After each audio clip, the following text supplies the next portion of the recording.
Welcome back to Weekly Briefing. Joining me in studio is Derrick, Hollie, member of Project 21 and president of Reaching America. Sharice Trump, executive director of Speech First. And Donna Jackson, member of Project 21 and political activist. President Joe Biden traveled to Buffalo, New York this past week to pay his respects to the families of the 10 people who were shot and killed. The shooter, an 18-year-old white male, wrote a manifesto which invoked the replacement theory.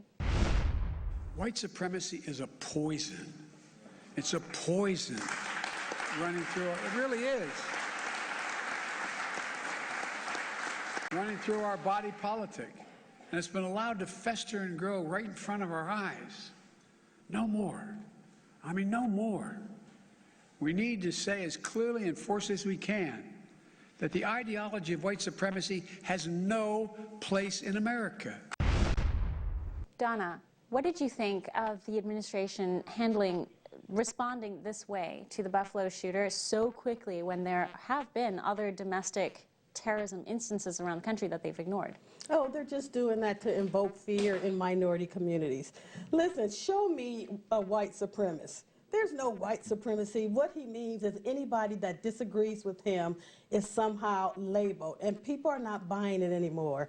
You know, this is the same guy that said that they were going to put chains on us, and if we weren't black, if we didn't vote for him, we weren't black. These are the same group of people who told a star that she had to remind him that he was black and that he couldn't say anything he wanted to. He wants to create division. What happened to this great uniter-in-chief? What happened to that? He's not doing that. He's making sure that he invokes fear in minorities because he knows that they're going to lose in the midterms. Well, the big talking point that the Biden administration took away from this tragic incident, this shooter published a 180-page manifesto. A lot of it was copy and pasted from other terrorists who have shot up innocent individuals in the past. But their big takeaway was that this was all about replacement theory, and then proceeded to pin replacement theory onto the voices of a handful of pundits on the right. Was that also grounded in their pure concern for what happened, or is there something else behind it? I just feel like it's so unfortunate that this whole thing has been politicized to this point, just for their own gain. And so, as Donna stated, you know, I don't know any white supremacists. Okay? I don't experience that on a daily basis. And so it's unfortunate because they did not mention this boy has been experiencing issues for a long time that have been overlooked for years. And so now to spin it and make it a political issue, I think it's very unfortunate for this administration and for the country because that's not really how it happened. Yeah. And so to that point, he's had issues, mental health issues all along, and it just should not be politicized for their own political gain. I'm sorry. No, the only folks I ever hear talk about replacement theory are those on the left, actually. That's where I hear it most often, is on CNN or by the Biden administration. Well, speaking of which, actually, we dug up this soundbite from Joe Biden from way back. Listen. An unrelenting stream of immigration. Non-stop. Non-stop.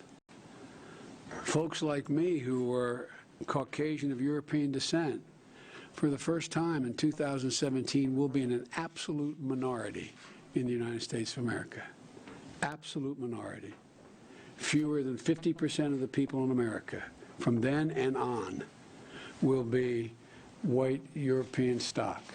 That's not a bad thing. The fact that he's even framing the discussion like that just feels a little bit disturbing. And it was the New York Times that said, yes, we can replace white Americans with minorities. They actually were the ones that touted that this would be a great ideal and that they could actually we could actually achieve that goal. It just seems so revealing that that is the lens by which they view the world. Well, and they continue to view it. The goal is to shut down the other side, right? This is an imaginary boogeyman that whenever anyone on the right wants to talk about immigration reform or border security or wants to talk about how Black Lives Matter is corrupt, then all of a sudden they tout out, no, this is replacement theory, and this is something that they use to tamp down on that that desire to have these kind of open discussions on some of these major policy issues. The other thing they did not, and I'm sorry, they did not include that this guy, the lockdown, the impact the lockdown has had mentally on a lot of individuals. Right. And the isolation from COVID. And that played a huge part in terms of him going out and doing that too. So.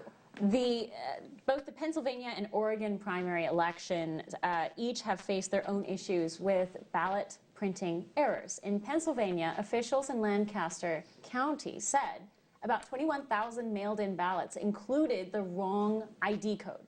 This resulted in only about 1/3 of the ballots being properly scanned. Former President Trump weighed in on the situation from Truth Social, and he said, "Here we go again," while also saying the country needed to transition to same-day voting on paper ballots. Charisse, why does Pennsylvania always seem to have a problem when it comes to counting ballots? It seems like a very simple proposition. It does seem like they're becoming the butt of a joke at this point when it comes to election integrity Florida. issues. Now it's Pennsylvania. Exactly. Yeah. No, Pennsylvania is very, they have very suspicious methods in their election integrity process, but I will say that it is vital for the Americans to have faith in the election system and in the ballot process. So if we lose that faith, you start to see less participation in politics. You start to see less participation going to the polls. You start to see more mob-like mentality where people are feeling like they're not equally or fairly represented because they don't have faith in the system. And so this is where we end up running into issues where we see, mobs running around the street because they feel that the system has let them down. So then again, it is like in a democratic system like ours, it is so important that we have some version of election integrity and faith in the election process. And I look at it, it's not like this was just happened. They knew the election was coming. So you should have all these systems in place. And it's amazing to me how Yeah, they were caught off guard by the They were caught off guard. So it's something that is so as important as voting to our democracy, because the left is always talking about our democracy, our democracy. Well, something as important as our democracy is voting. It should be something very uniformed. Right. And, like we're not caught off guard every 2 to 4 years trying to scramble to get everything in order and make it right. This leads us to the next topic, which has to do with knowing what to expect out of our election system and then having a say in that system. This is a situation doing the opposite. This weekend, the World Health Assembly, which is the governing body of the WHO, will meet in Geneva to take the next step in its pandemic treaty, which would expand the WHO's power over states. The Biden administration quietly sent over amendments which would allow the WHO to declare a public health emergency in a country and unilaterally force its citizens to take certain actions. Derrick? I don't get it. Who in the hell, why would you let the World Health Organization dictate what we do in this country? And so, first of all, Donna and I were talking earlier that it takes an act of Congress to even have a treaty like this put in place. So it's hysteria right now that's being created by this administration. And again, we should not have even sent amendments to them prior to this meeting. By the way, the fact that those amendments were sent was kept on the down low. We didn't really discover this fact until later. The Biden administration seemed to want to be hiding this fact. Why do you think that is? Well, this administration has proved one thing. They're always trying to do a workaround and circumvent the law. Always. They've been using numerous agencies to try to carry out their climate agenda when Congress has never approved it. And they've done this numerous times. This World Health Organization already is questionable.